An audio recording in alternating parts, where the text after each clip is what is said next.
भारतीय विकास पर्वाची तपपूर्ती अर्थात पंतप्रधान नरेंद्र मोदी यांच्या कार्यकाळास 12 वर्ष पूर्ण झाली.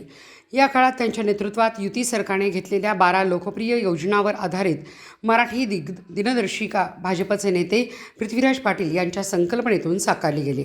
त्याचे अनावरण आज मुख्यमंत्री देवेंद्र फडणवीस यांच्या हस्ते झाले. भाजपचे प्रदेशाध्यक्ष रवींद्रजी चव्हाण, मुंबई भाजपचे अध्यक्ष अमित साटम आदी कार्यक्रमास प्रमुख उपस्थित होते.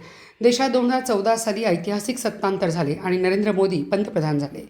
त्यांनी पंतप्रधान म्हणून 12 वर्षाचा कार्यकाल यशस्वीपणे पूर्ण केला. त्यात त्यांनी देशातील सामान्य नागरिकांचे आयुष्य सुखकर करणाऱ्या योजना प्रभावीपणे राबवल्या. त्यात डिजिटल इंडिया, थेट लाभार्थ्यांच्या खात्यावर अनुदान वर्ग करणारी योजना, महिलांना धूरमुक्त करण्यासाठी उज्ज्वला गॅस योजना, आत्मनिर्भर भारताची संकल्पना सत्यात उतरवणारी मेक इन इंडिया योजना, आयुष्मान भारत योजनेतून सर्व भारतीयांना आरोग्य विमा संरक्षण अशा योजना अत्यंत प्रभावी ठरल्या आहेत. शेतकऱ्यांचे आयुष्य अधिक आनंददायी, सुरक्षित करण्यासाठी केलेले काम लक्षवेधी आहे. प्रत्येकाला घर देण्याचे स्वप्न साकार होत आहे.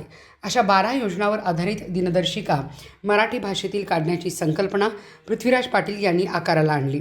त्याचे मुख्यमंत्री देवेंद्र फडणवीस यांनी कौतुक केले. पृथ्वीराज पाटील म्हणाले, सक्षम भारतासाठी हा ऐतिहासिक क्षण आहे.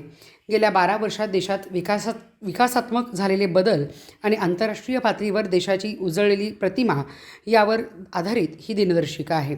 यावेळी आमदार निरंजन डावखरे, मुंबई भाजप प्रवक्ते व नगरसेवक नवनाथ बन, वीरेंद्र पाटील, सनी धोत्रे, प्रकाश पाटील, सागर खोत, अजय देशमुख, बिपिन कदम आदी प्रमुख उपस्थित होते.